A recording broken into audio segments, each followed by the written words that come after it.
Uh, hmm. If this is how you respond when someone asks you what you had for tea last night, then this video is for you. What is memory? If we're going to understand how to improve it, let's first understand what it is. Memory consists of three main parts: sensory, short-term and long-term. Sensory memory is the shortest type of memory, typically lasting less than a second. It's essentially the recognition stage in data transfer, where your brain uses previous experience to recognize the visual, sound, taste, touch or smell of a certain environmental input, and potentially transfers this to a short-term memory if necessary. It can handle a very broad range of inputs, but the retention of information in the sensory memory stage diminishes extremely quickly. Once the sensory memory has recognized and processed the sensory input, if the person is concentrating on that input, it's then transferred to short-term memory for the next step of memory processing. Short-term memory is also known as active or primary memory, and as the name suggests, is short-term.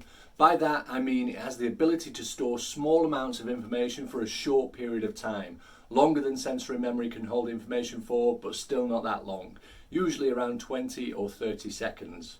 In a 1956 article, it was proposed that you can store only between 5 and 9 items in your short-term memory at any given time. Then there's long-term memory. This is where information is stored for the long term, not readily available at any given moment, but available for recall when needed. Long-term memory can be thought of as a computer's hard drive, a storage device that holds a vast amount of information. There's no specified limit to the amount of storage that your long-term memory can provide, but the process of information passing from short-term memory to long-term memory is still not fully understood. We know that repetition and consistent recall of memories and information helps commit it to long-term memory, which is why when you're studying for an exam, the more you revise the study materials, the better chance you have of embedding the information in your long-term memory and remembering it for the exam. Now we have a basic understanding of what memory is and the stages involved in storing information in your brain, let's look at how we can improve our memory. Memory optimization comes from three sources, and in this order of importance: brain training, lifestyle habits, and diet or supplementation. So let's start with the first source, brain training. The brain consists of 86 billion neurons, which are basically messengers relaying messages between different parts of the brain and different parts of the body. And much like muscle tissue, the more a neuron fires in a particular fashion, sending the same message to the same place each time, the stronger it becomes, and the more likely it is to continue to fire in that same fashion going forwards. It's the workings behind the old adage, you can't teach an old dog new tricks. And whilst this isn't entirely true, neuroplasticity allows for continual changes in adaptation in the brain and thus neuronal behaviours. It does highlight how it can be much harder to change neuronal behaviours than it is for inertia to perpetuate and for the same neurons to continue to fire in the same way, and thus have you follow the same patterns in your behaviour. With this in mind, and drawing this back to memory specifically, the more you teach your mind to delve into long-term memory stores to recall and use information, the better your mind becomes at doing this, particularly with regards to actual pieces of information that you are recalling, but also in a broader, more general sense of just following the process of memory recall and becoming better at this. So practice makes perfect when it comes to improving memory. If you want to improve it, you have to work at it consistently. There are studies to confirm this is the case. One study was particularly notable as it focused on the effects of consistent brain training on adults with ADHD. People with ADHD can suffer from impaired memory, since in order for things to be committed to memory, there must be focused attention on the thing that you're attempting to memorize first. Without attention during the short-term memory phase, it becomes very difficult to commit information to long-term memory. This particular study, conducted in 2020, entitled Working Memory Training Restores Aberrant Brain Activity in Adult Attention Deficit Hyperactivity Disorder, found that regular brain training exercises help to change the way the brain works and restored some of the neuronal behaviours that led to their ADHD diagnosis. Then there's lifestyle habits. Exercise, sleep, meditation and/or mindfulness and reducing alcohol consumption all have significant impact on memory performance. A 2013 study titled Exercise Holds Immediate Benefits for Affect and Cognition in Younger and Older Adults took 144 adults between ages of 19 and 93 and found that a single bout of 15 minutes of exercise led to improved cognitive performance. including memory in participants of all ages. Sleep, on the other hand, aids with memory consolidation, the process of the mind taking short-term memories and moving them over into long-term memories.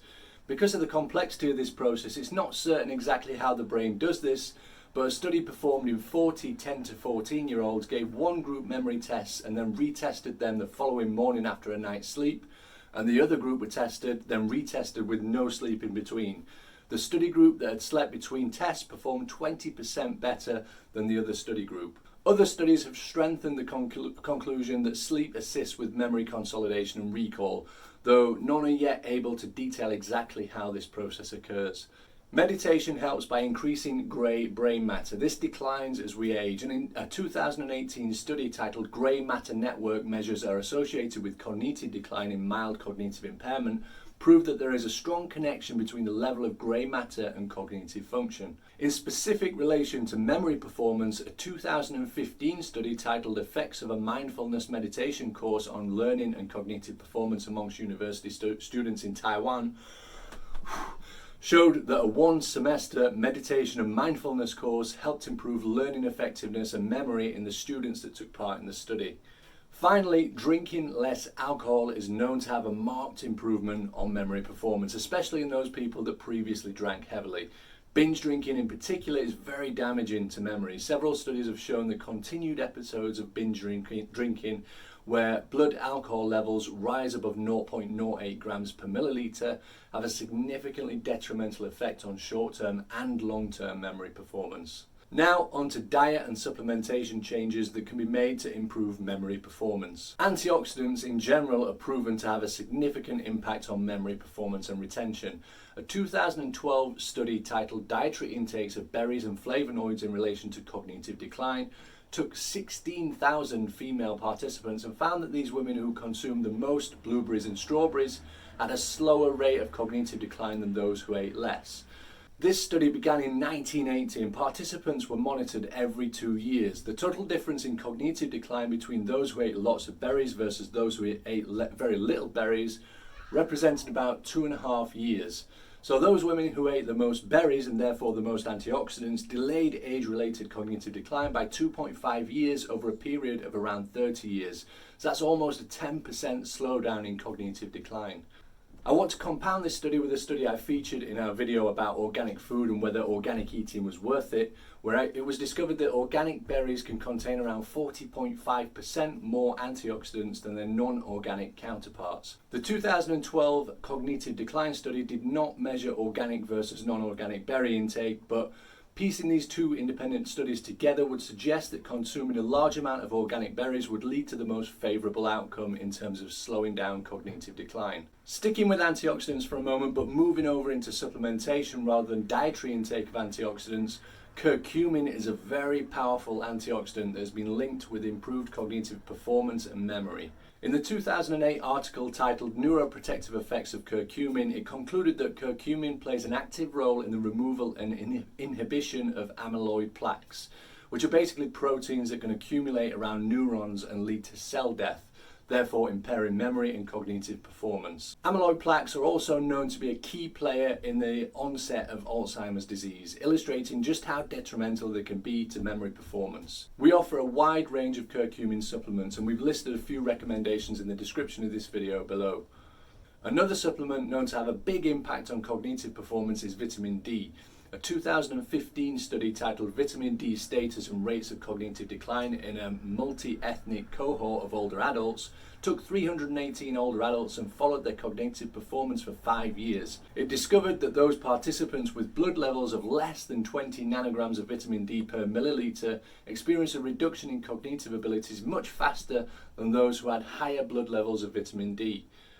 At VitalLife Health, we offer a range of Medichecks at-home finger prick-based testing kits that allow you to check vitamin levels to ensure you sit within the recommended range. You can find a link to our vitamin test kit in the description of the video below.